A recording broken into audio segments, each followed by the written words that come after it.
ముందుగా బ్రహ్మర్షి పితామహ పత్రిజీ గురువు గారికి నా యొక్క ఆత్మ ప్రణామాలు.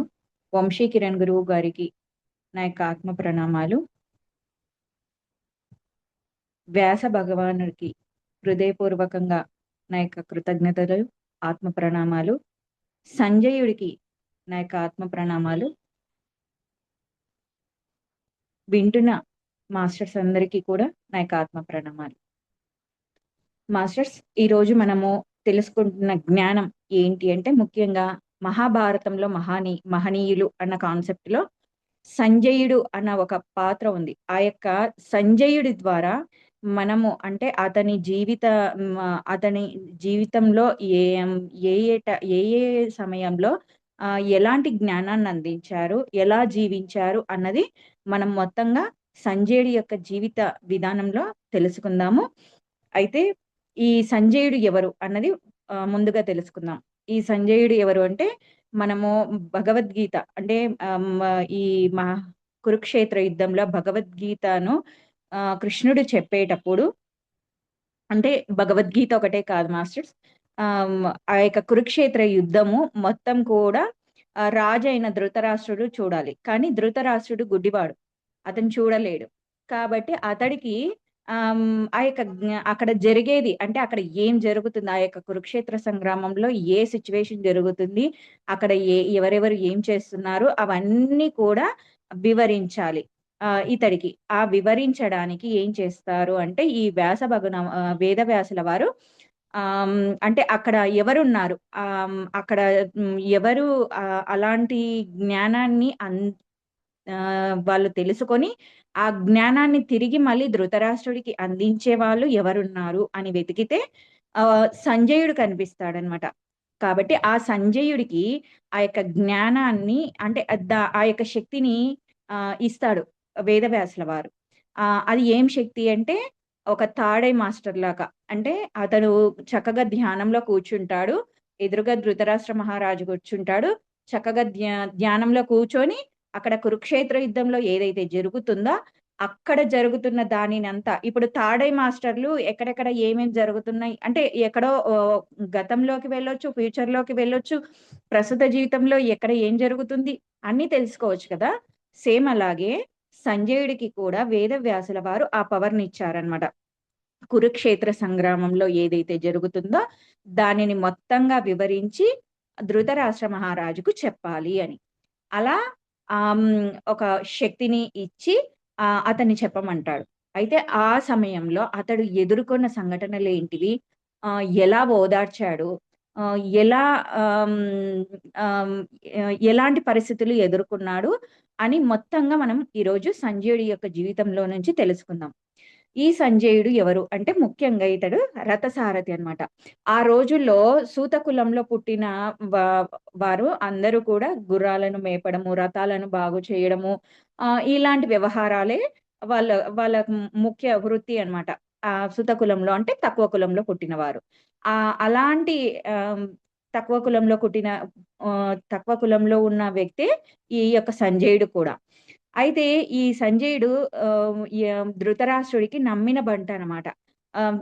సంజయుడి దగ్గర తన తండ్రి అంటే సంజయుడి తండ్రి గబల్గనుడు అనే వ్యక్తి కూడా ఈ యొక్క కురువంశంలోని రాజ్యంలోని వారికే అక్కడ అంత అంటే సేమ్ రథసారథిగా ఉంటూ సేవ చేసుకుంటూ, అంటే వంశం వంశం పారపర్యంగా అందరూ చేస్తున్న వరకు ఇదే అన్నమాట. అంటే ఆ వంశంలో అందరూ కూడా ఆ యొక్క కురువంశంలోని వారందరికీ రథసారథిగా ఉంటూ అక్కడ గుర్రాలను, రథాలను, వాటి బాగోగులను అన్నిటిని చూసుకుంటూ ఈ విధంగా ఉంటారు.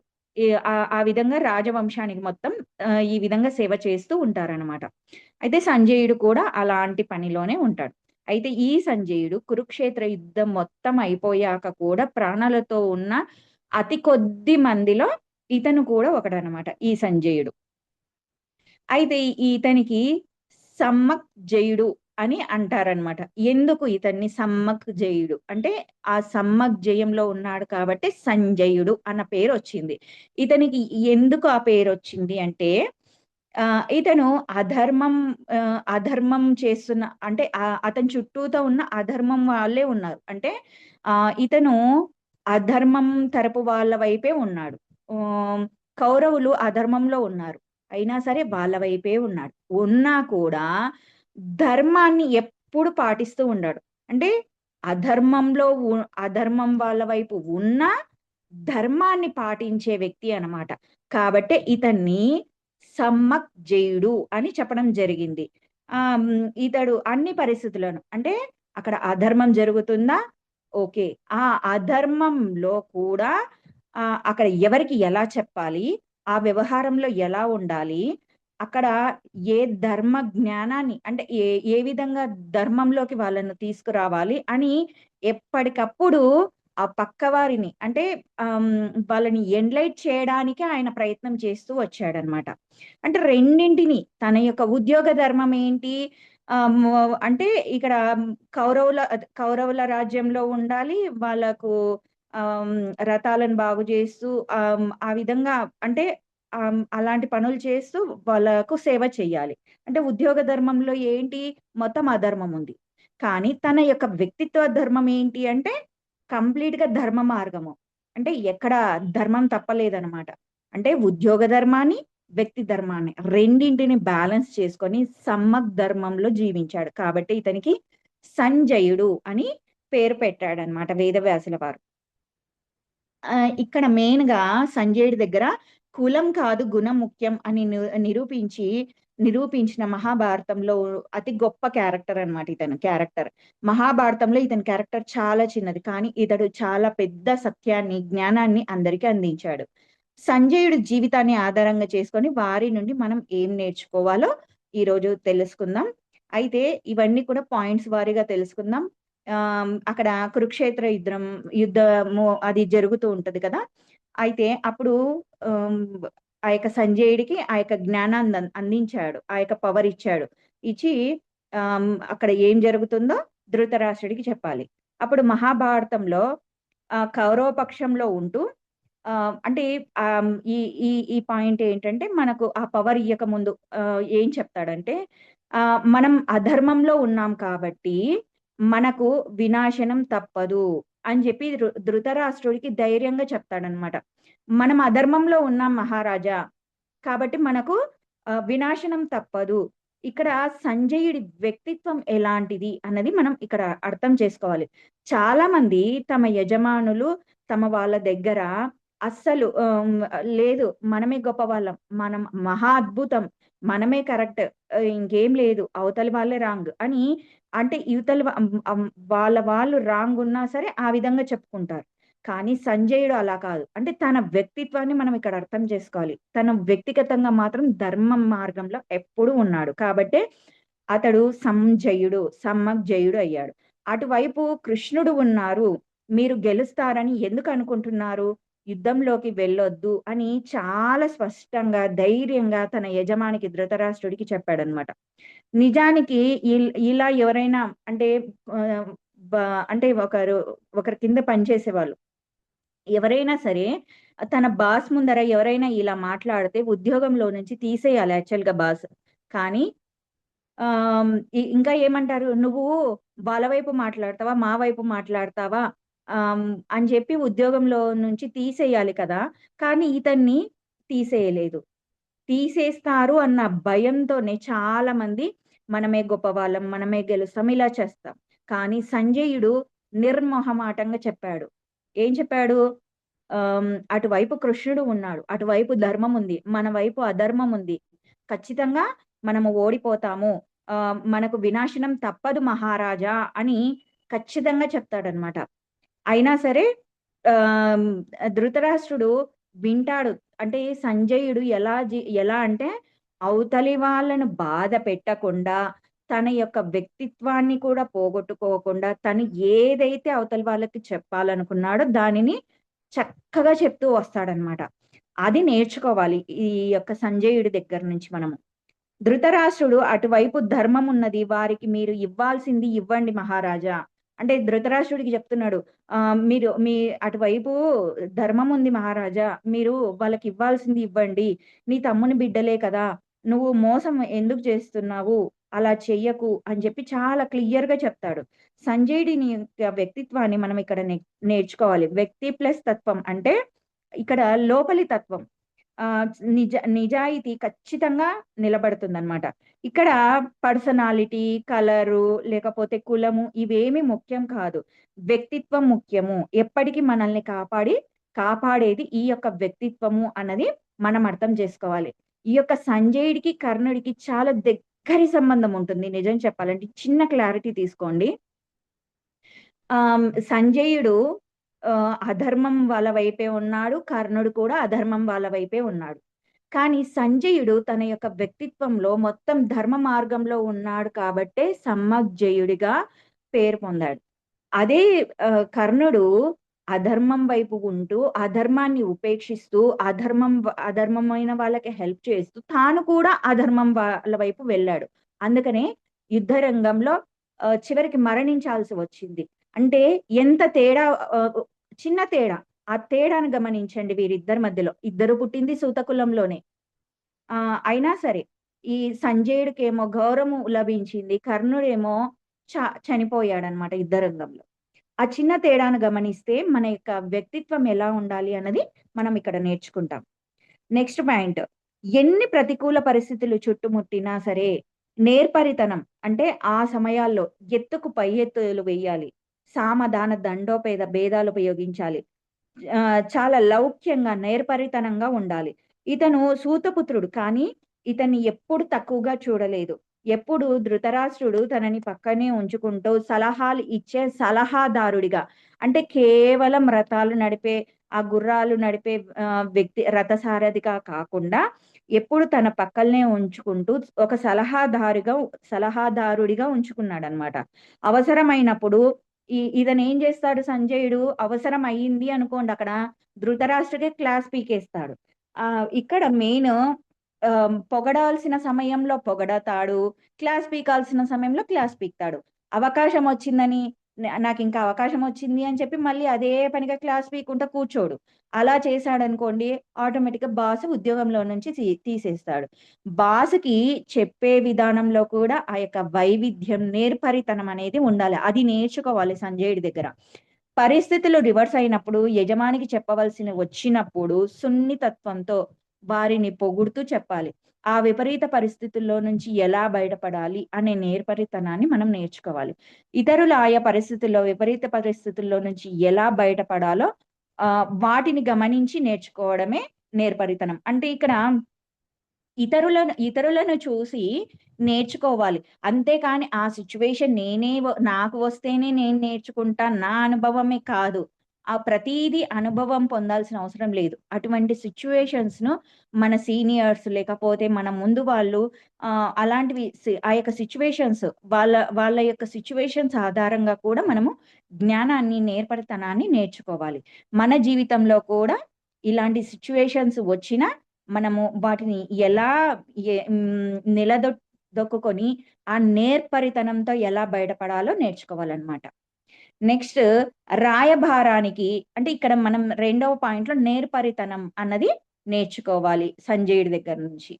మూడవ పాయింట్లో రాయభారానికి ధృతరాష్ట్రుడు సంజయుణ్ణి పంపిస్తాడు. ఇప్పుడు పాండవుల తరపు నుంచి కృష్ణుడు ఎలా అయితే రాయబారానికి వస్తాడో ఈ యొక్క కౌరవుల తరపు నుంచి రాయబారిగా సంజయుణ్ణి వాళ్ళ దగ్గరికి పంపిస్తారనమాట.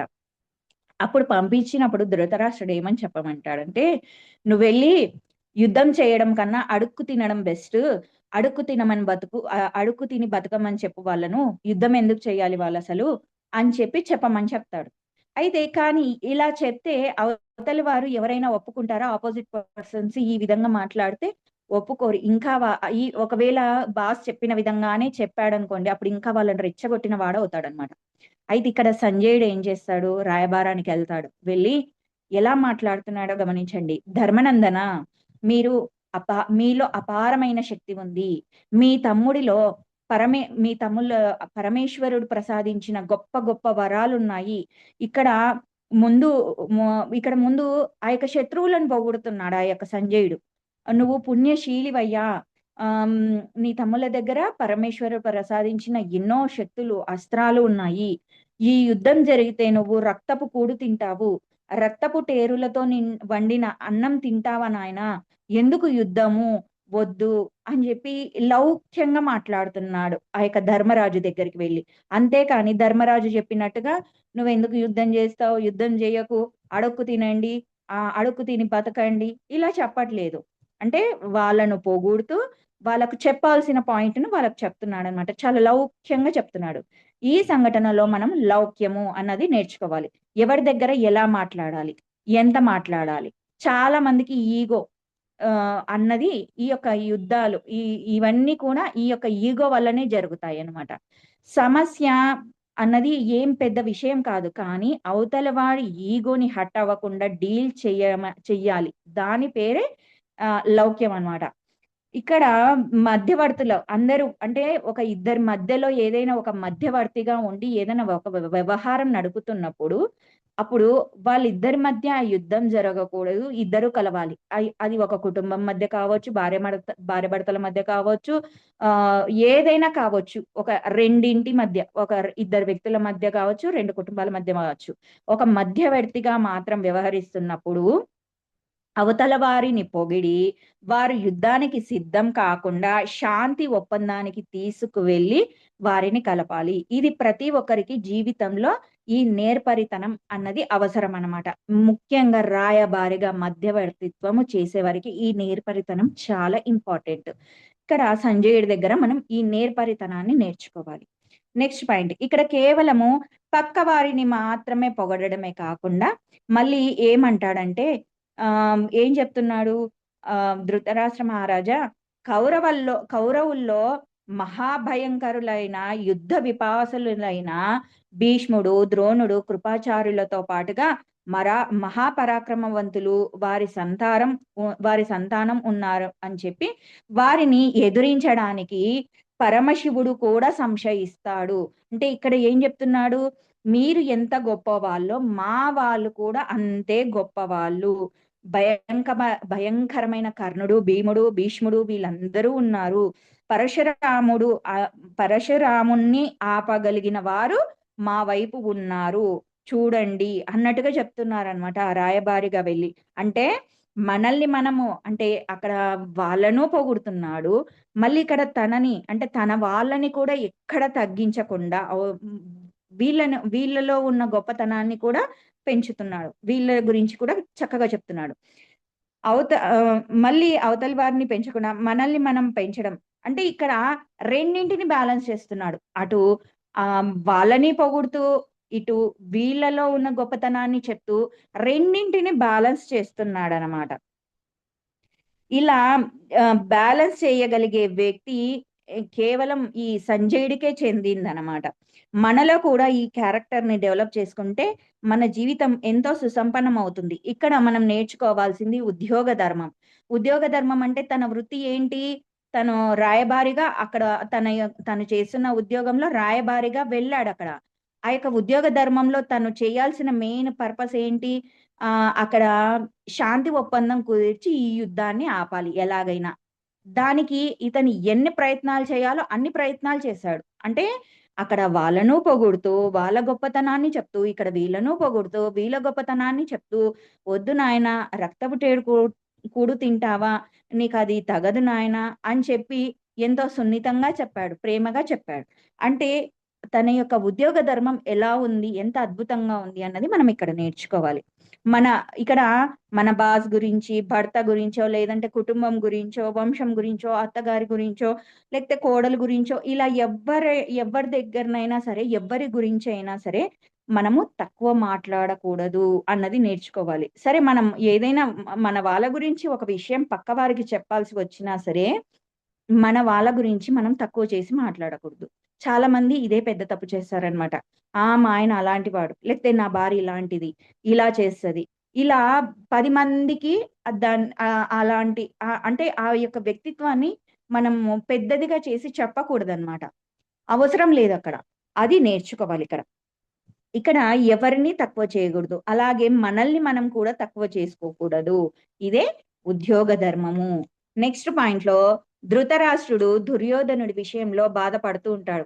అంటే యుద్ధం జరుగుతూ ఉంటుంది కదా! ఆ యుద్ధం జరుగుతున్నప్పుడు బాధపడుతూ ఉంటాడనమాట. ఏంటి సంజయ్య, నా మాట వినలేదు నా కొడుకు, యుద్ధానికి కాలి దువ్వాడు. చూడు ఇప్పుడు ఏం ఎలా అయిపోయింది. అసలు వాళ్ళ భాగం వాళ్ళకి ఇచ్చేస్తే బాగుంటుంది కదా! కానీ వినలేదు నా కొడుకు. ఎలాంటి ఏంటి నాకీ కర్మ అని జెప్పి ఎంత ఎంత దుర్మార్గంగా తయారయ్యాడు నా కొడుకు అని జెప్పి బాధపడతాడనమాట దుర్యోధనుడి విషయంలో. ద చివరికి ద్రౌపదిని కూడా వివస్త్ర చేయడానికి వెనకాడలేదు. ఎంత పని చేశాడు అన్నట్టుగా చెప్తాడనమాట సంజయుడికి. అప్పుడు సంజయుడు ధృతరాష్ట్రుడికి చక్కటి జ్ఞానాన్ని అందిస్తున్నాడు. ఏం చెప్తున్నాడో చూడండి. ధృతరాష్ట్ర మహారాజా, మొక్కై వంగనిదే మానై వంగదు. చిన్న మొక్కను ఎలా కావాలంటే మనం అలా వంచుకోవచ్చు. కానీ పెద్ద వృక్షాన్ని మనం అనుకూలంగా వంచలేము. చిన్నప్పుడు దుర్యోధనుడు భీముడిపై హత్య ప్రయత్నం చేశాడు. ఎన్నో అధర్మ కార్యాలు చేశాడు. అప్పుడు ఎందుకు నువ్వు ఉపేక్షించావు? అప్పుడే అతన్ని ఒకవేళ నువ్వు పనిష్ చేసి ఇలాంటి పనులు చేయొద్దు, ఇది అధర్మము అని అతనికే అప్పుడు చక్కటి క్రమశిక్షణ ఇచ్చి, చక్కటి జ్ఞానాన్ని అందించింటే అతడు చక్కటి శిక్షణ పొందేవాడు. చిన్నప్పుడు అతనికి శిక్షణ ఇవ్వకుండా ఇప్పుడు ఎందుకు బాధపడుతున్నావు? ఈ సమయంలో ఎందుకు బాధపడుతున్నావు? అని ముక్కుసూటిగా చెప్తున్నాడు. అంటే ఏదైనా సరే చెప్పాల్సి వచ్చినప్పుడు ముక్కుసూటిగా సమాధానం చెప్పాలి. సంజయుడు ధృతరాష్ట్రుడి దగ్గర పనిచేస్తున్నాడు. ఒక రథసారథిగా, సలహాదారుడిగా కేవలం. తన వాళ్ళ గురించి పొగుడుతూ మాట్లాడితే యజమాని సంతోషిస్తాడు. ఉద్యోగంలో ఉంచుకుంటాడు. కానీ సంజయుడు ఎలా మాట్లాడుతున్నాడు? ఎక్కడ, ఎప్పుడు, ఎలా అవతలి వారికి ఆ యొక్క సత్యాన్ని చెప్పవలసి వచ్చినప్పుడు ముక్కుసూటిగా తన యొక్క వ్యక్తిత్వాన్ని కోల్పోకుండా, తన యొక్క వ్యక్తిత్వం ఏంటి మనం ఫస్ట్ పాయింట్ లోనే చెప్పుకున్నాం. కేవలం ధర్మంలో ఉన్నాడు. ఆ వ్యక్తిత్వంలో ఉంటూ మళ్ళీ అవతలి వాళ్ళను కూడా గౌరవిస్తాడు. అవతలి వారు బాధపడుతున్నప్పుడు వారు చేసిన లోపాలను ఎత్తి చూపించి తర్వాత సమస్యను చేసుకునే విధంగా చేయాలి. అంతేకాని దొరికాడు కదా అని చెప్పి సందు దొరికింది అని చెప్తే మాత్రం బుద్ధి లేని తత్వం అవుతుంది. ఇక్కడ ఈ పాయింట్ లో ధృతరాష్ట్రుడి దగ్గర నుంచి ముక్కుసూటి తత్వము అన్నది మనం నేర్చుకోవాలి. Okay masters, thank you. Sulochana madam garu, welcome. Thank you. Thank you Prashant madam. ఇప్పటి వరకు ప్రశాంత్ మేడము మనకి సంజయుడు ఎలాంటి వాడు, అతని నుంచి ఏం నేర్చుకోవాలి అని ఒక 5 పాయింట్లు చక్కగా చెప్పారు. సో ఇప్పుడు 6వ పాయింట్ తీసుకుందాము. ఇక్కడ ఏంటి, ఇప్పటి వరకు అతను అంటే ధృతరాష్ట్రుడు బాధపడుతుంటే దానికి జవాబుగా అతను ఎంత చక్కగా ముక్కుసూటిగా చెప్పినా అది బాధపడేలాగా కాకుండా చెప్పాడనమాట. ఇక్కడ నెక్స్ట్ పాయింట్ లో ఏం చేస్తున్నాడంటే, ధృతరాష్ట్రుడు యుద్ధంలో బిడ్డలు చనిపోయినప్పుడు ఏడుస్తుంటే, మహారాజా నీకు తెలియందేముంది, ఎందుకు బాధపడుతున్నావు, నీ బిడ్డలు వారిని బాధ పెట్టారు, ఏమని అరణ్యవాసం అజ్ఞాతవాసం ఇలా పెట్టారు, లక్క ఇంట్లో ఉన్నప్పుడు తగలబెట్టడం చేశారు, ఇవన్నీ కదా, అందుకనే ఇప్పుడు నీ బిడ్డలకి తప్పదు. అంటే పాండవులకి అన్యాయం చేస్తున్నప్పుడు చూస్తూ కూర్చున్నావు కాబట్టి నీ వారి వినాశనాన్ని కూడా భరించాల్సిందే అనగలిగిన ధీరోత్తముడు. అంటే ఆ మాటని అందరూ చెప్పలేరు కదా, అంత చక్కగా చెప్పగలిగిన ధీరోత్తముడు అన్నమాట. దీని పేరే కర్మ న్యాయము. అంటే చెప్తాడు, దానిని ఎట్లా అంటే స్వాంతన వాక్యాలు ప్రేమపూర్వకంగా వినయంగా అలా చెప్తాడనమాట. అందువలన అవతల వాళ్ళకి బాధగా ఉండేటట్లు చెప్పడు. సో ఇక్కడ ఏమని చెప్పాడు, దీని పేరే కర్మ న్యాయం. అంటే వాళ్ళని బాధ పెట్టినప్పుడు నువ్వు చూస్తూ కూర్చున్నావు, అది తిరిగి వచ్చి నీ బిడ్డల వినాశనానికి దారి తీసింది. ఇదే కర్మ న్యాయము. ఆ రోజు లక్క ఇంట్లో కూడా చంపారు కదా, ఇవన్నీ మనం చేసుకున్నవే, మనకి తిరిగి వస్తున్నవి అన్నాడు అని చెప్పి స్వాంతన పడు, బాధపడకు అని చెప్తున్నాడు. తప్పు చెప్తున్నాడు, మళ్ళా ఓదారుస్తున్నాడు అనమాట. అనగా తను చేసిన లోపాన్ని తనకు చెప్తూ ఇది కర్మచక్రము తిరిగి వస్తుంది, ఇలా ఉంటుందని చెప్తూ మళ్ళా పర్వాలేదు అంతా భగవంతుడు చూస్తాడు, బాధపడకండి అని చెప్తున్నాడు. ఈ సంజయుడు చెప్తున్న పాయింట్లో ఈ పాయింట్స్ అన్ని కూడా ఎన్లైట్మెంట్ చేయటానికి ప్రయత్నిస్తున్నాడు. అంటే ధృతరాష్ట్రుడు చాలా మూర్ఖంగా ఉండేవాడు కదా, అతనిని ఎన్లైట్మెంట్ చేయటానికి ఇవన్నీ చక్కగా వివరిస్తున్నాడు. తన జీవితం అంతా అవతల వాళ్ళని ఎన్లైట్ చేయటానికే ఉపయోగించాడట సంజయుడు. అందుకే సంజయుడు అంటే అందరికి అంత గౌరవం. కర్ణుడు ఎప్పుడు నన్ను సూతపుత్రుడు అన్నారు, నాకు గౌరవం ఇవ్వలేదు అని బాధపడేవాడు. ఆ రోజుల్లో అలాంటి పరిస్థితులు ఉన్నాయి. ఆ మరి సంజయుడు కూడా సూతపుత్రుడే కదా మాస్టర్స్. మరి అదే కౌరవులలో ధృతరాష్ట్రునికి ముఖ్య సలహాదారుగా ఆ ఇంటిలోనే ఉన్నాడు. అతనికి కానీ అతనికి ఎప్పుడు ఒక సముచిత స్థానం ఇచ్చేవాళ్ళట. లేదంటే వేదవ్యాసుడు అతనికి దివ్య దృష్టి ఇచ్చేవాడా? ఆలోచించండి. కర్ణుడు చెప్పినట్టుగా మనని తొక్కేస్తుంది కులం కాదు, మన వ్యక్తిత్వము, లౌక్యం లేకపోవటము, ఆత్మవిశ్వాసం లేకపోవటము, ఉద్యోగ ధర్మం లేకపోవటము. దీనినే కర్మన్యాయం. ఈ పాయింట్ లో మనం కర్మన్యాయం అంటే మనం ఎదుటి వాళ్ళకి ఏమి ఇస్తామో అది మనకి తప్పకుండా తిరిగి వస్తుంది, దాన్ని అనుభవించి తీరాలి. కర్మ చక్రము అది. తరువాత పాయింట్ లోకి వెళ్ళేసరికి చెప్తాడు, ఇక్కడ చెప్తున్నాడు కదా, ఇలా నువ్వు బాధపడకని. ధృతరాష్ట్ర మహారాజా, అటువైపు సత్యం ఉంది. సత్యం ఉన్నవైపే కదా భగవంతుడు ఉంటాడు. అది అందరికి తెలుసు కదా. కృష్ణుడు అటువైపు ఉన్నాడంటే అప్పుడైనా నువ్వు అంచనా వెయ్యాలా వద్దా? నీవు ఆలోచించు. కృష్ణుడు మహాశక్తివంతుడు అని అంటాడు అని చెప్తాడనమాట. అని చెప్తూ 7వ పాయింట్ చెప్తాడు. ఏంటి? సత్య ధర్మాల పక్షాన వహించే శ్రీకృష్ణుడు పాండవుల వైపు ఉన్నాడన్నా నిజాన్ని నీవు అంధుడవైనా చూడాలని కష్టమైన మాటలను కూడా సూటిగా చెప్తున్నాడు అనమాట అతను. అంటే అవతల ఎలాంటి వాడున్నాడు, వాళ్లతోటి ద్వేషాన్ని పెంచుకుంటూ పోతే ఏం మిగులుతుంది అని తెలుసుకోవాలని.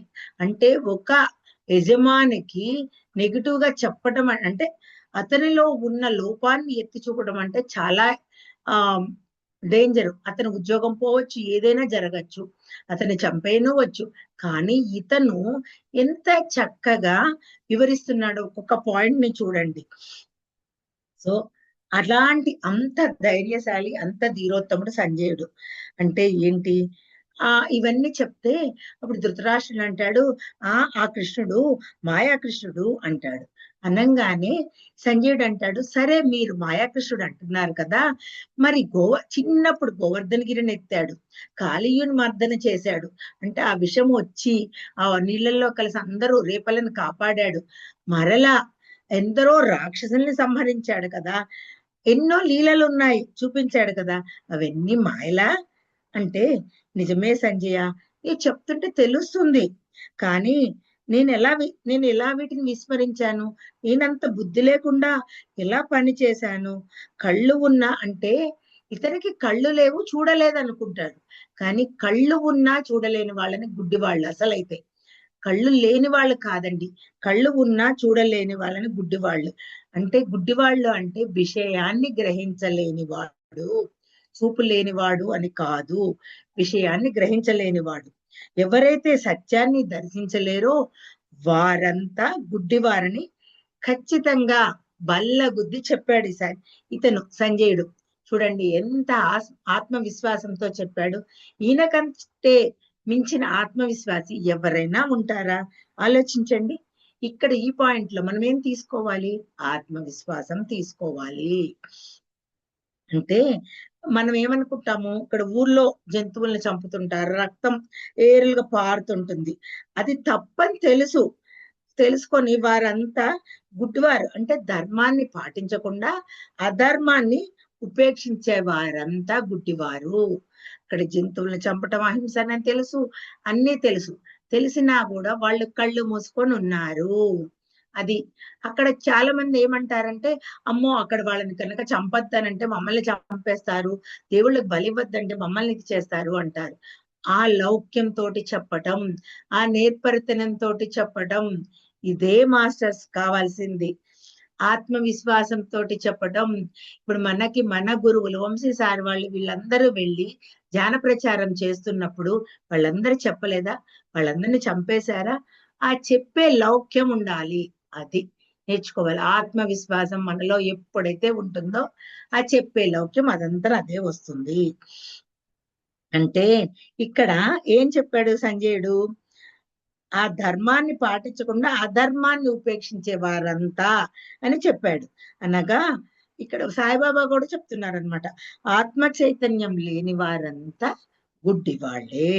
అనగా ఆ పరమాత్మని చూడలేని వారు అంతా గుడ్డి వాళ్ళే. అంటే దివ్య చక్షువు లేనివాడు. మనం చూడండి, భౌతిక చక్షువులతోటి అవతల వారిలో ఉన్న భగవంతుని చూడలేము. దివ్య చక్షువు వచ్చినప్పుడే, అది ఎప్పుడు వస్తుంది? ధ్యాన సాధన చేసినప్పుడే దివ్య చక్షువు వస్తుంది. సో ఇక్కడ ఏంటి అని అంటే, మనలో కనుక ఆ పరమాత్మని ఎదుటి వాళ్ళలో చూడలేని వారందరూ పుట్టి వాళ్ళే అని ఇంత ఆత్మవిశ్వాసంతో చెప్తున్నాడు. నెక్స్ట్ పాయింట్కి వెళ్ళిపోదాం. అతను ఏమంటున్నాడంటే, ఆ ఇంత విచక్షణ జ్ఞానినే కనుక వేదవ్యాసుడు సంజయునికి రణరంగంలో జరిగే పరిణామాలను చూడగలిగే నైపుణ్యాన్ని ఇచ్చాడు. అంతే కదా మాస్టర్స్? ఇంతటి జ్ఞాని, ఇంతటి లౌక్యం తెలిసిన వాడు, ఇంతటి నేర్పరితనం కలవాడు కాబట్టే వేదవ్యాసుడు అతనిని సెలెక్ట్ చేసుకొని అతనికి దివ్యచక్షు దాంతో చూసే దృష్టిని ఇచ్చాడు. అంటే ఈ పాయింట్ లో దివ్యచక్షు అనేది గుర్తుపెట్టుకోండి. ప్రతి ఒక్క మనిషికి ఉంటుంది మాస్టర్స్ దివ్యచక్షువు, కానీ దాన్ని యాక్టివేట్ చేసుకోవాలి. ఎప్పుడైనా ఒక వస్తువుని మూలపడేస్తే అది ఎలా పనికి రాకుండా తుప్పుపట్టి పాడైపోతుందో, అలానే మనలోని దివ్య చక్షువుని యాక్టివేట్ చేసుకోవాలంటే ధ్యాన సాధన చేసుకోవాలి. అంటే ధృతరాష్ట్రుని, ఈ కథలో అసలు ఏం జరిగింది? ధృతరాష్ట్రుని దగ్గరికి వ్యాస భగవానుడు వస్తాడు. మహానుభావ, రేపు యుద్ధం ప్రారంభమవుతుంది, కానీ నువ్వేమో రాజువి, నువ్వు చూడాలి అక్కడ ఏం జరుగుతుందో, కానీ నువ్వు చూడలేవు అని అంటాడనమాట. వాడు అసలు మరి ఎవరికన్నా ఇస్తే వాళ్ళు తప్పు చేస్తారేమో, ఎలాగూ మరి నేనే చూడాలి కదా, నా కొడుకులు ఏమన్నా తప్పుగా చేస్తున్నారా, లేదు నా కొడుకులు విజయం సాధిస్తే ఆ విజయాన్ని నా కళ్ళతోటి చూడాలి, ఆ శక్తి ఇవ్వు అంటాడనమాట. అయితే చూడని చెప్పి అతని కంటికి మనోశక్తిని ఇస్తాడు. చూడండి, మనకున్న కళ్ళ ద్వారా, అంటే కర్మ ద్వారా, మనకున్న కళ్ళు ఏంటి? మన కర్మ ద్వారా వస్తాయి. గత జన్మలో ఏదో చేయటం వల్ల కళ్ళు లేవు. మనకి గత జన్మలో చేసిన దుష్కర్మ వల్ల చూపుపోతుంది, అందులో అసలు సందేహం లేదు. దివ్య చక్షు ఎక్కడి నుంచి వస్తుంది? సాధన ద్వారా వస్తుంది. దివ్య చక్షువుని ధృతరాష్ట్రునికి ఒక ప్రత్యేకమైన ఎనర్జీ ద్వారా ఇస్తాడు. ఇవ్వగానే ఆ వెలుగులు, ఆ కాంతి పుంజాలు చూడలేక, నేను చూడలేను, నాకు వద్దు అంటాడు. అతనిలో ఆ శక్తి లేదు. ఎందుకంటే అతని గత జన్మ కర్మలు కానీ ఏవైనా కానీ ఆ చైతన్యాన్ని తట్టుకోలేకపోతాడు. అప్పుడు వ్యాస భగవానుడు సమ్మక్ న్యాయంలో ఉండేవాడు. ఎవరు సమ్మక్ న్యాయం అని అంటే? తన పర భేదం లేకుండా ఎవరి ఎడలైనా ఒకటే న్యాయంతో ఉండేవాడు. అలాంటి వాడు ఎవరా అని ఎతుకుతాడనమాట. అలా అంటే అక్కడ జరిగింది. ఇప్పుడు అక్కడ యుద్ధంలో ఏం జరుగుతుంది? నీ కొడుకుని చంపుతున్నాడు, నీ కొడుకు చచ్చిపోయాడు అని అంటే అది ఎలా ఉంటుంది? అది చెప్పకుండా అంటే స్వామి భక్తి పరాయణులు ఏంటి, అది చెప్పకూడదు అనుకుంటారు. కానీ ఇక్కడ ఉన్న నిజం ఉన్నట్టు చెప్పాలి. అది ఎవరా అని చూస్తాడనమాట. అప్పుడు సంజయుడు కనిపిస్తాడు అతనికి. బాగా పొగిడితే శకులు లాంటి వాళ్ళు ఏంటి, ఇటువైపు లొంగిపోతారు, ఎటువైపు అంటే అటువైపు వెళ్ళిపోతారు. కానీ ఇక్కడ సంజయుడు అలా కాదు. అందుకే సంజయుడి దగ్గర ఉన్న సాధన చూసి అతనికి ఇచ్చాడు. అతనికి ఇచ్చి, నాయన మహాభారత సంగ్రామంలో ఏం జరుగుతుందో ప్రతి దాన్ని 3 డైమెన్షన్లో, అంటే కృష్ణుడు భగవద్గీత చెప్తున్నాడు మాస్టర్స్. దాన్ని భీష్ముడు బాధపడుతున్నాడు, అందరూ ఏ విధంగా ఉన్నారు అనగా ప్రతి దాన్ని నీవు ఎక్కడ అనుకుంటే అది చూడగలవు. అంటే ఇప్పుడు మామూలుగా ఒక దృష్టి ఉంటే ఒకవైపే చూడగలుగుతారు. 3 డైమెన్షన్స్ లో ఇప్పుడు ఇక్కడ అర్జునుడికి భగవద్గీత బోధిస్తున్నాడు, అక్కడ భీష్ముడు వాళ్ళు ఏం చేస్తారు, అక్కడ ఇంకొక చోట ఏం జరుగుతుంది, ఇలా ప్రతిదీ చక్కగా వివరిస్తాడనమాట. అది అంటే ఆ శక్తిని ఇస్తాడు. ధృతరాష్ట్రుడు సంజయుడు యుద్ధానికి రాకుండా, అంటే ధృతరాష్ట్రుడు సంజయుడు ఏం చేస్తారు? యుద్ధానికి రారు. వాళ్ళు రాకుండా అంతఃపురంలోనే ఉండి సినిమా చూసినట్టు అనమాట. అక్కడ సీసీ కెమెరా ఉంటుంది, ఇక్కడ ఇక్కడ మన కంప్యూటర్ కనెక్షన్ చేసుకున్నాం అనుకోండి, అది మొత్తం ఇక్కడ కనిపిస్తూ ఉంటుంది. మనకి సీసీ కెమెరాలు ఇంటి చుట్టూ పెట్టుకుంటాము. పెట్టుకున్నప్పుడు ఎక్కడ ఇంట్లో ఏది జరుగుతున్నా మనం చూడగలుగుతాం కదా. అట్లానే అక్కడున్న సీసీ కెమెరాలో ఇక్కడ ఇతను అన్ని ఏది కావాలంటే అది కనెక్ట్ చేసుకుంటూ చూస్తూ ఉంటాడు. అంత చక్కగా వివరిస్తాడనమాట. ఇక్కడ మనం నేర్చుకోవాల్సిందేంటి, వ్యాస భగవానుడు ఇంతమంది ఉండగా ఆసక్తిని సంజయుడికే ఎందుకు ఇచ్చాడు? అతను సమ్మజ్ఞాయంలో ఉన్నాడు.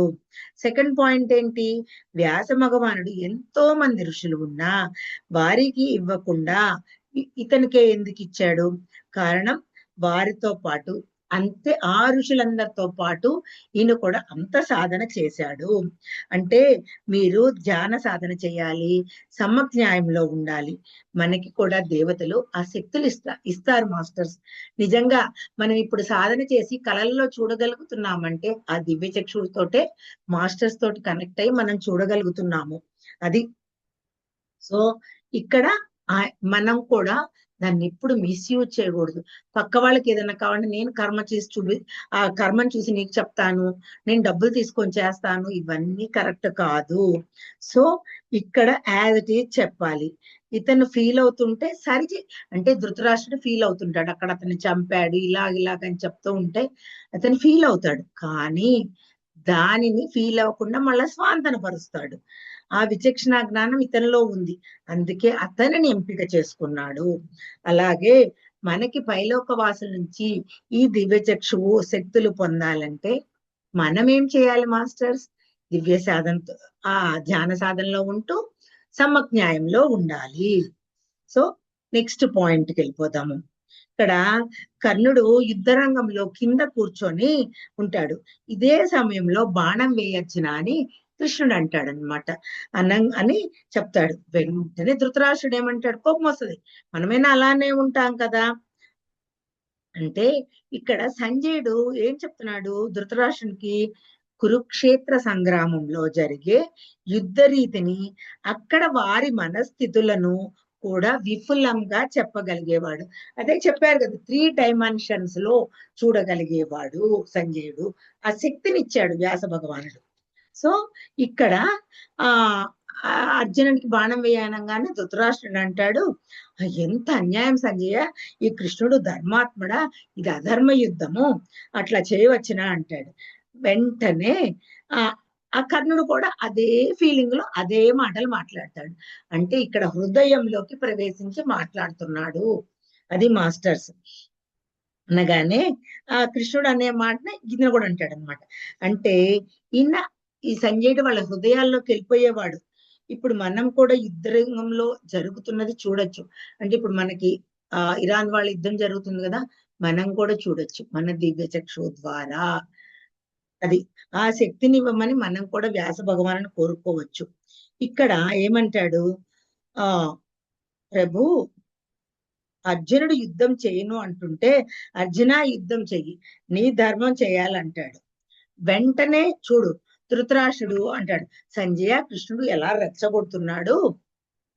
ఇక్కడ కర్ణుడుకి అన్యాయంగా బాణం వేయమంటున్నాడు అని అంటే, అక్కడ సంజయుడు చెప్తాడు, అదేంటి మీరు కూడా ఇదే కర్ణుడు అభిమన్యుణ్ణి నిరాయుధుణ్ణి చేసి చంపేయలేదా? అంటే ఏంటి, అదే చక్రం వచ్చింది కదా. సో అది ధర్మమైనప్పుడు ఇది ధర్మమే కదా. అప్పుడు ఇక్కడ కూడా ధృతరాష్ట్రుడు అంటాడు, సంజయుడు చూడు కృష్ణుడిని ఎలా రెచ్చగొడుతున్నాడో అని. అంటే కృష్ణుడు అర్జునుడిని ఎలా రెచ్చగొడుతున్నాడో అని అంటాడు. అవును ప్రభు, ఎంత దుర్మార్గుడో అన్నాడు అనుకోండి సంజయుడు.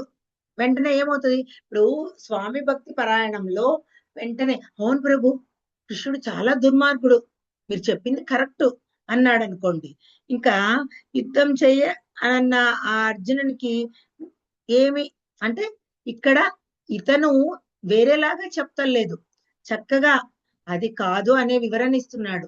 ఈ ధృతరాష్ట్రుడు అజ్ఞానంతో మాట్లాడే మాటలకి సపోర్ట్ చేయటల్లా, అది మాస్టర్స్ చేస్తుంది ఇక్కడ రాజా యుద్ధం చేయనన్న అర్జునునికి జ్ఞానాన్ని బోధిస్తున్నాడు.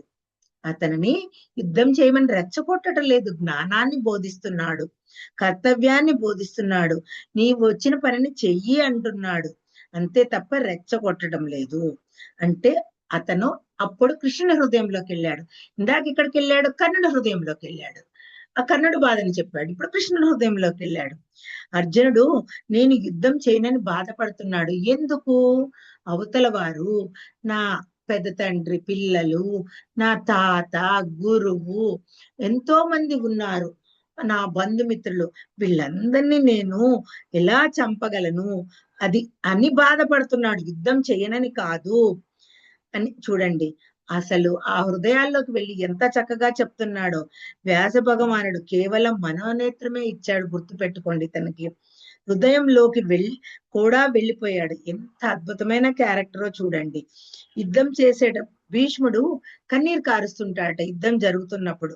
అప్పుడు ధృతరాష్ట్రుడు అంటాడు, చూడు సంజయ, అతను మన వాళ్ళని చంపడానికి బాధపడుతున్నాడు, ఏడుస్తున్నాడంటే, లేదు ప్రభు, అది కాదు అసలు. గురువంశం నాశనం ఇలా అయిపోతుంది ఏంటి, ఈ రోజు నా మనవళ్ళు ఇలా కొట్టుకుంటున్నారు, వాళ్ళు ఏమైపోతారు అనేసేసి అని అంటున్నాడు అని అంత చక్కగా వివరించాడు. అంటే మన ఆలోచనలు పట్టే అవతల వాళ్ళ హృదయంలో ఇలా ఉందని మనం ఆలోచిస్తాము. ఈయన సమ్మజ్ఞాయంలో ఉన్నాడు కాబట్టి అంత సత్య మార్గంలో ధర్మంలోనే ఉండి చెప్తున్నాడు. అంటే ఇక్కడ ఈ పాయింట్ లో మనం నేర్చుకోవాల్సింది అవగాహన. దీని పేరే పరకాయ ప్రవేశం. అవతల వాళ్ళ హృదయంలోకి వెళ్ళటం అంటే పరకాయ ప్రవేశం. అంటే అవతల వాడి లోపలికి వెళ్ళి ఆలోచించి వాళ్ళ మనసులోకి వెళ్ళి చదవటమే ఉన్నత తత్వము. అది మాస్టర్స్. నోరు మాట్లాడింది తీసుకోండి, హృదయంలోంచి నోరు మాట్లాడింది అస్సలు తీసుకోకండి, హృదయంలోంచి తీసుకోండి. సంజయుడు చూడండి ఎలా జరిగినట్లు చెప్తున్నాడో. అంటే భయం లేదు, భీతి లేదు, అతనికి ఏమి ఎక్స్పెక్టేషన్స్ లేవు. ఈయన నాకు రాజుగారి వైపు మాట్లాడితే నన్ను చంపుతాడేమన్న భయం లేదు, ఏ భీతి లేదు, ఎక్స్పెక్టేషన్ ఇతను నాకు ఎప్పుడో రేపు రాజ్యం ఇస్తాడేమో, వాళ్ళు గెలిస్తే అని ఆ ఎక్స్పెక్టేషన్స్ లేవు, ఇవన్నీ లేవు అనమాట. అలా అని దొరికిందే సందనేసేసి విమర్శించడం లేదు, విభేదించడం లేదు. నీ కొడుకులు ఇలా చేశారు, నీది తప్పు లేదా, ఇలా అని విమర్శించటం లేదు. సంజయ్ అని ఎంత చక్కగా వివరిస్తున్నాడు అనమాట. భగవద్గీతలో చూడండి మాస్టర్, సంజయ్ వాచ అంటారు, అదొక్కటే మనకి తెలిసింది, ఇంకేం తెలియదు. కానీ క్యారెక్టర్ లో చూడండి ఎంత గొప్ప వ్యక్తిత్వం ఉన్నదో ఇతని క్యారెక్టర్ లో. నెక్స్ట్ 10వ పాయింట్, యుద్ధరంగంలో ధృతరాష్ట్రుడు తన 9 కుమారులు భీముడి చేతిలో ఎలా చనిపోయారో అతనికి వివరించాల్సి వస్తుంది. చూడండి, ఆ కష్ట సమయంలో సంజయునికి ధృతరాష్ట్రుడు స్వాంతన చేకూరుస్తాడు. అంటే చూడండి, బాధపడకు ప్రభు అంటే ఇప్పుడు దుశ్శాసనుడు ఉన్నాడు, భీముడు గుండెల మీద కూర్చొని ఆ గుండెలు చీల్చి రక్తం తాగి అదంతా చెప్తాడు. చెప్పి స్వాంతన పడు ప్రభు, బాధపడకు ప్రభు, బిడ్డల్ని కనగలం కానీ వాళ్ళ తలరాతలు మనం కనలేం కదా, నీవు ఎన్నిసార్లు వాళ్ళకి చెప్పావు అనేసి అదే సందనేసి, నువ్వు చెప్పావు వాళ్ళు వినలేదు, కర్మ అనుభవిస్తున్నారు, ఇట్లా మాట్లాడట్లేదు. నువ్వెంత చెప్పావు, ఆ రోజు చెప్తే విన్నావా, నేను ఎన్ని చెప్పాను ఆ రోజు, అది కాదు కావాల్సింది. మన ఇంట్లో మనం కూడా ఏం చేస్తాం చూడండి, మన ఇంట్లో పిల్లలు ఈ రోజు ఫెయిల్ అయ్యారో లేకపోతే తక్కువ మార్క్స్ వచ్చినాయి అనగానే, నేను ఆ రోజు చెప్పాను కదా, నువ్వేం చేసావు, నువ్వు ఇలానే ఉన్నావు. ఒకవేళ భర్త బిజినెస్ లో నష్టపోతే కూడా, నేను ఆ రోజు చెప్పాను కదా, ప్రతి దానికి ఆ రోజు చెప్పాను కదా అంటాం. అది కరెక్ట్ కాదు మాస్టర్స్. నిజంగా ఆ రోజు కనుక నువ్వు అర్థమయ్యేటట్టు చెప్పలేదు, లేకపోతే ఇంకొకటి చేయలేదు, కానీ ఇక్కడ ఇప్పుడు నేను ఆ రోజు చెప్పాను కదా, నువ్వు చేసావు అనుభవించు అని చెప్పకూడదు. అయ్యో జరిగిందా, సరేనండి, ఆ రోజు అనుకున్నాం, నిజంగా చేయకుండా ఉంటే పోయేదేమో అని నచ్చ చెప్పచ్చు. అంటే ఆలోచించండి, మనం ఎలా ప్రవర్తిస్తామంటే మనలో ఉన్న కసిని కక్కుతాం. కారణం అది, అస్సలు కారణం అది మన బ్రతుకు. సంజయుడు అలా కాదు మాస్టర్స్.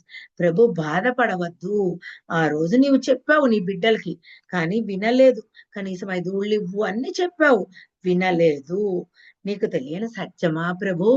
చూడండి ఎంత అద్భుతంగా చెప్పి, నీకు తెలియని సత్యమా ప్రభు, నీకంటే ఎవరైనా ఉన్నారా తెలిసిన వాళ్ళు అని చక్కగా చెప్తున్నాడు. 11వ పాయింట్, సంజయుడికి ధృతరాష్ట్రుడి మీద ఎంత భక్తి ఉన్నా యుద్ధంలో జరిగే బీభత్సాన్ని ఉన్నట్లుగానే వివరించేవాడట. అంటే ఎంత భక్తి ఉంటది కదా, ఆయన చిన్నప్పటి నుంచి సూతపుత్రుడు అనకుండా ఎంతో గౌరవం ఇచ్చి పెంచాడు. ఆ భక్తి ఉంటుంది కదా, అంటే ఈయన బాధపడతాడు ధృతరాష్ట్రుడు, చెప్పకూడదు అని అనుకునేవాడు కాదట. ఆయనకి ఇచ్చిన డ్యూటీ నీవు చూసింది చెప్పాలి, అది చెప్పి విశ్లేషించి మరలా స్వాంతన పడు అని చెప్పేవాడు అనమాట. సంజయుడు ఒక్కటి కూడా దాయలేదు.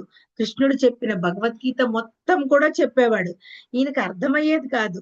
కృష్ణుడి విశ్వరూపాన్ని కూడా లైవ్ గా చూసింది ఇద్దరే మాస్టర్స్, అర్జునుడు సంజయుడు. కానీ అంటే అందరూ అంటారు ఆ కపిరాజు ఉన్నాడు కదా, అతను లైవ్ మాస్టర్, అతను చూస్తూనే ఉంటాడు. మామూలు భౌతికతో ఉన్న వాళ్ళు చూసింది వీళ్ళిద్దరే. అటువంటిది ధృతరాష్ట్రుడికి చక్కగా వివరించి ఆ విశ్వరూపాన్ని వర్ణించినా కూడా అదంతా మాయలే అని అంటాడే కానీ ఆయన వినడు, ఎందుకంటే అతను అజ్ఞానంలో ఉన్నాడు. ఇంకా అప్పుడు సంజయుడు ఏం చేస్తాడు, దండం నాయన, నీకు ఇంతకంటే నేను చెప్పలేను అని దండం పెట్టేస్తాడు అనమాట. సో జయము, రెండిటి పట్ల జయం అన్నమాట. నెగటివ్ పట్ల పాజిటివ్ పట్ల. అందుకే కలువ పువ్వుని తీసుకోండి, బురదలో నుంచి వస్తుంది, అద్భుతంగా వస్తుంది. ఇక్కడ సూతపుత్రుడు వినా, సంజయుడు అధర్మం వైపు వైపు ఉన్నా కానీ ఇతను ధర్మం వైపు కలువ పువ్వులాగా చక్కగా వికసించాడు కాబట్టి అతన్ని వేదవ్యాసుడు ఎన్నుకున్నాడు. తర్వాత 12వ పాయింట్, కొడుకులు కోల్పోయాక గాంధారి ధృతరాష్ట్రుల్ని వారి వెంట అడవులకు వెళ్ళాడట. వాళ్ళ ఆలనా పాలనా చూశాడు. చూడండి, ఇక్కడ రాజ్యాలు పోగానే ఆ భటులు వీళ్ళందరూ ఆ రాజులను వదిలేస్తారు. మనకే చూడండి, ఇక్కడ పదవుల్లో ముఖ్యమంత్రులు పదవులు పోగానే అక్కడ ఎలక్షన్ లో అవన్నీ చెప్తుండగానే వేరే వాళ్ళ వైపుకి వెళ్ళి అక్కడే ఇచ్చేసేస్తారు. అలాంటి ప్రపంచంలో ఉన్నవాడైనా సంజయుడు ఈయన అలా ఉండకుండా ఆయన ధృతరాష్ట్రుడు వాళ్ళ బిడ్డలను కోల్పోయినాక వారి వెంట అడవులకి వెళ్ళాడు. గాంధారి కూడా వెళ్ళింది, కరెక్టే, వాళ్ళ కష్టాలతో తోడున్నాడు. ధర్మరాజు పదవిస్తాడు, అయినా కూడా దాన్ని స్వీకరించడు. అంటే ధృతరాష్ట్రుడు కొన్ని ఏళ్ళు ఉంటాడు ఇక్కడ, ఉండి తర్వాత వెళ్ళిపోతాడు కదా, అప్పుడు ఆయన వెంట వెళ్తాడు. అంటే ఇక్కడ మనం నేర్చుకోవాల్సింది కృతజ్ఞత. చూడండి, ఆ చరమాంకంలో అతనికి తోడు ఉంటానని అతనితో పాటు వెళ్ళాడు. స్వామి భక్తి, కృతజ్ఞత. Next point 13. ఒకరోజు అడవిలో కార్చిచ్చు కాల్చివేస్తున్న సమయంలో గాంధారి ధృతరాష్ట్రుల బలవంతంతో ప్రమాదం నుంచి తప్పించుకుంటాడు. వేరే దారి వెళ్ళి చివరికి హిమాలయాల చేరతాడనమాట.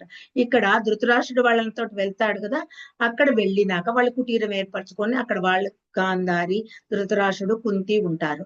ఆ కుటీరంలో ఈయన కూడా ఉంటాడు, వాళ్ళకి సేవలు చేస్తూ ఉంటాడు. ఒకరోజు ఇతను అడవిలోకి వెళ్ళినప్పుడు ఇక్కడ ఆ వనం అంతా దహనం అవుతూ ఉంటే ఇతను పరిగెత్తుకుంటూ వచ్చి వాళ్ళని కాపాడాలని ప్రయత్నిస్తే వద్దు, నువ్వు వెళ్ళిపో, నువ్వు యువకుడివి, నువ్వు ఇంకా ఎంతో మందికి ఉపయోగపడాలి, మేము చేసిన కర్మలకి మేము వీటిని అనుభవిస్తాము అనేసి అతన్ని బలవంతంగా పంపించేసేసి వీళ్ళు మరణిస్తారు. ఇతను తప్పించుకొని వెళ్ళి ఆ హిమాలయాల్లో సాధన చేసి అద్భుతంగా ఎదుగుతాడనమాట. చివరికి ఆయన జీవితం అలా ముగిస్తాడు. అంటే అక్కడ ఆత్మరక్షణ, అంటే అక్కడ అవసరమైతే ఆత్మరక్షణ కూడా చేసుకోవాలి. ఈ శరీరం నాది కాదు, ఆత్మది. అంటే భర్త గాని పిల్లలు గాని చనిపోగానే నేను కూడా చనిపోతానని దూకేయకుండా, మిగిలిన పిల్లలు ఉంటారు, మిగిలిన కుటుంబం ఉంటుంది, వాళ్ళ కోసం బతకాలి, ఈ శరీరం నీది కాదు ఆత్మది అని అంత చక్కగా మనకి అర్థమయ్యేటట్టు చెప్పాడు. సో ఇక్కడ ఆత్మరక్షణ పాయింట్.